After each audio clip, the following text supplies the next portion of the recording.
pessoas da esquerda que são extremistas e estão colocando alvos nas costas de pessoas que têm opiniões totalmente convencionais. Acho que essa é uma das coberturas de mídia mais desprezíveis que já vi. E temos essas figuras na Austrália, nos Estados Unidos, que se consideram progressistas e que se deleitam, realmente se deleitam com o falecimento de alguém que era pai, que deixou uma esposa e 2 filhos.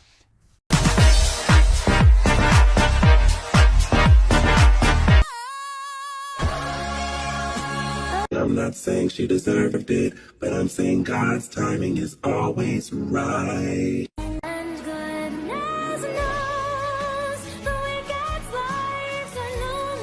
Sabe, olhando para essa cena, só me faz lembrar de Butler no ano passado, quando Donald Trump sofreu uma tentativa de assassinato. E vimos esse tipo de reação doentia de partes da extrema esquerda, pessoas desejando que ele tivesse sido morto. E agora temos alguém realmente comemorando a morte de Charlie Kirk. É horrível. Bem, o que eu diria é, se você se encontra do lado que está comemorando a morte de um pai, pense bem se esse é realmente o lado em que você quer estar, se essas são as pessoas com quem você quer se associar, porque Charlie Kirk não é o extremista. Não. Se você está sugerindo que alguém deveria ser assassinado por suas opiniões políticas, por causa de sua posição sobre imigração, você é o extremista, você é o radical e é essa a companhia que você mantém. E vamos dar uma olhada no motivo pelo qual a MSNBC foi obrigada a pedir desculpas. Veja isso. Fale comigo sobre um ambiente em que um tiroteio como esse acontece. Sim, e novamente, para enfatizar o que você acabou de enfatizar, nós ainda não sabemos todos os detalhes completos sobre isso. Não sabemos se foi um apoiador disparando sua arma em comemoração ou... Então, não temos ideia sobre isso. Mas, dando sequência ao que acabou de ser dito, ele tem sido uma das figuras mais divisivas, especialmente entre os mais jovens, que está constantemente promovendo esse tipo de discurso de ódio ou direcionando isso a certos grupos. E eu sempre volto a ter pensamentos odiosos que levam a palavras odiosas, que então levam a ações odiosas. E eu acho que esse é o ambiente em que estamos, que as pessoas simplesmente... Você não pode parar com esses tipos de pensamentos horríveis que você tem e depois dizer essas palavras horríveis e não esperar que ações horríveis aconteçam. Matt. E esse é o ambiente infeliz em que estamos. Jack, isso é simplesmente nojento. Eles não podiam esperar um dia antes de começar a criticar Charlie Kirk, dizendo que seus comentários eram divisivos e que o discurso de ódio levou a isso. O que você acha disso? Acho que essa é uma das coberturas de mídia mais desprezíveis que já vi. Um homem, pai de 2 filhos. Sim. Ele foi assassinado. Esses comentários foram feitos enquanto ele estava morrendo. Ele ainda não havia sido declarado morto naquele momento. Então, em vez de apenas relatar a mecânica do que aconteceu, em vez de dizer, nesse momento, ele levou um tiro no pescoço, aliás. Então, essa noção toda de que isso poderia ter sido um acidente de um apoiador, para colocar essa inferência aí, antes que você realmente saiba o que está acontecendo, é absolutamente nojento. Mas então, pensar... Ok, a maneira apropriada de cobrir essa história, essa grande história, é criar algum tipo de caracterização em torno dele de um ponto de vista moral. É absolutamente desprezível. Agora, dizer que adotar algumas de suas posições é discurso de ódio, eu acho que é absolutamente terrível. Porque na América parece ser um dos únicos países do mundo onde, se você se opõe à imigração ilegal, nos níveis que eles estão vivenciando, você é um tanto extremista. Na Austrália, partidos de esquerda e partidos mais conservadores concordam plenamente que as fronteiras devem ser protegidas. Nenhum país sério adota uma política de que suas fronteiras não devem ser protegidas. Mas temos veículos de imprensa que supostamente se consideram parte da grande mídia. Acho que agora eles estão à margem e é por isso que as pessoas estão migrando para vozes mais independentes, porque hoje há mais integridade. Mas há pessoas que caracterizam a defesa das fronteiras de uma nação soberana como se fosse um ponto de vista extremista. Agora, para dizer, acho que a citação foi: pensamentos de ódio levam a palavras de ódio, que então levam a ações de ódio. Agora, pense sobre isso. Esse é um argumento muito deliberado de que aquela ação foi, de certa forma, justificada ou merecida, ou simplesmente que foi culpa dele por ter uma retórica de ódio. Eu nem sequer aceito que seja uma retórica de ódio sugerir que existe um problema de criminalidade. Mas para um jornalista ou comentarista expor esse ponto de vista, eu acho revoltante e não aceito o pedido de desculpas deles. Acho que os americanos também não deveriam aceitar e penso que eles deveriam enfrentar algum tipo de inquérito no Congresso para explicar por que estão aumentando a tensão nos Estados Unidos e isso está levando a várias tentativas de assassinato contra conservadores. Muito bem colocado, Jack. É simplesmente absolutamente repugnante. E sabe de uma coisa? Eu gostaria que essa tivesse sido a única declaração horrível feita. Fica ainda pior. Aqui está mais uma cobertura da MSNBC. Charlie Kirk é uma figura divisiva, polarizadora. Um para-raios de controvérsias, use o termo que quiser. Por quê? Bem, ele é um do MAGA, as vozes mais proeminentes online. Ele apresenta um podcast quase diário, opina sobre praticamente tudo.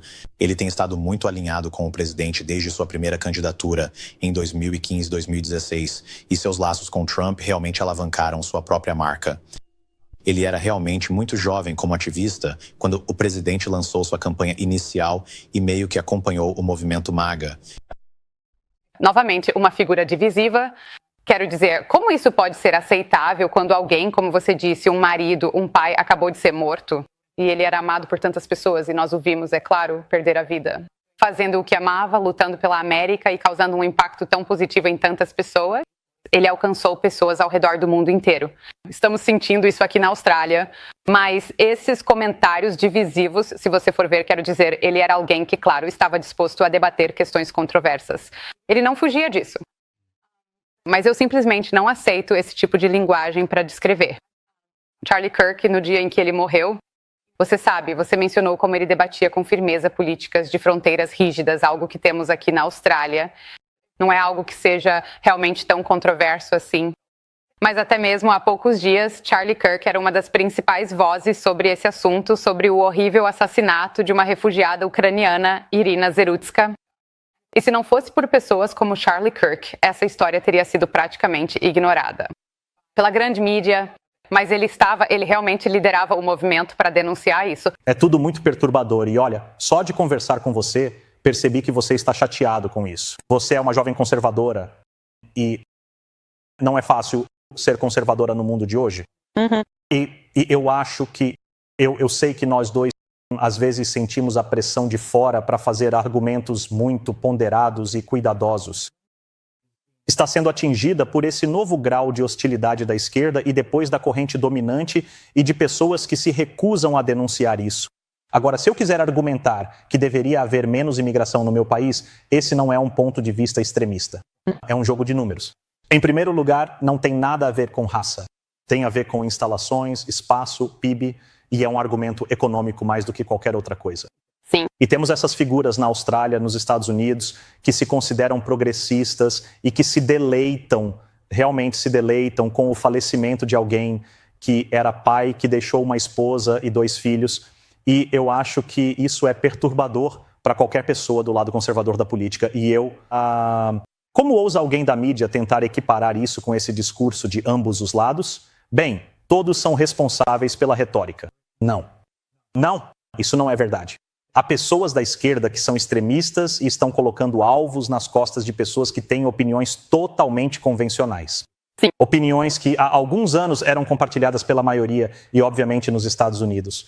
Uma das sugestões naquele trecho que você exibiu foi de que ele era divisivo por causa de seus vínculos com o presidente Donald Trump, que foi um presidente eleito democraticamente com a maioria dos votos. Então, como alguém que venceu com a maioria dos votos pode ser visto como uma figura de divisão e extremismo se a maioria das pessoas o elegeu? É uma negação da democracia. É sim. É desrespeitoso com todo e qualquer conservador no Ocidente, não só nos Estados Unidos, porque isso se manifesta amplamente através das fronteiras. Esse era um problema que estamos vendo em todo o mundo, onde estamos tolerando a rotulagem dos conservadores sendo considerados extremistas. E o que você faz se alguém é de extrema-direita e você está dizendo que alguém é de extrema-direita? Aliás, o mais extremo à direita que alguém pode ser é um nazista. O que você faz com alguém que é nazista? Você está justificando a violência ao usar esse rótulo de forma irresponsável. Se você não usa esse rótulo de maneira racional e cuidadosa, então está justificando esse tipo de coisa. E a MSNBC é a pior nisso. Sim, eles estão tentando fazer um rebranding porque nem a própria empresa-mãe deles aguenta mais.